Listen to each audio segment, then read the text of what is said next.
નમસ્કાર કેટીવી ખાસ ખબર સાથે હું આપની સાથે મહેન્દ્ર। સમાચારની શરૂઆત કરીએ ભરૂચથી। તો ભરૂચના આમોદ ભીમપુરા રોડ ઉપર ઇકો કાર અને બાઇક વચ્ચે અકસ્માતની ઘટના બની છે। અકસ્માતમાં બાઇક સવાર ગંભીર રીતે ઇજાગ્રસ્ત થયો છે અને 108 એમ્બ્યુલન્સ દ્વારા આમોદ સામૂહિક આરોગ્ય કેન્દ્ર ખાતે ખસેડવામાં આવ્યું છે। ત્યારે ઘટના અંગે આમોદ પોલીસને જાણ થતાં તાત્કાલિક તપાસ માટે સ્થળ ઉપર પહોંચી હતી અને લોકોના ટોળા પણ એકઠા થયા હતા। ત્યારે અકસ્માત કયા કારણોસર થયો તે હજુ બહાર આવ્યું નથી, પરંતુ હાલ તો ઇજાગ્રસ્તોને સારવાર માટે હોસ્પિટલ ખસેડવામાં આવ્યા છે અને પોલીસ દ્વારા આગળની તપાસ હાથ ધરવામાં આવી છે।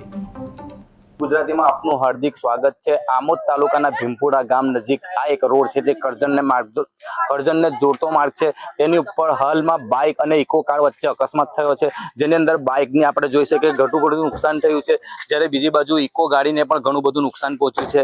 તાત્કાલિક આમોદ પોલીસ ઘટના સ્થળે દોડી આવી હતી અને અહીંયા આગળ લોકોના ટોળે ઉમટી પડ્યા હતા। વધુમાં બાઇક સવારને ઈજાઓ થતા 108 મારફતે આમોદ સામૂહિક આરોગ્ય કેન્દ્ર ખાતે ખસેડવામાં આવ્યો હતો।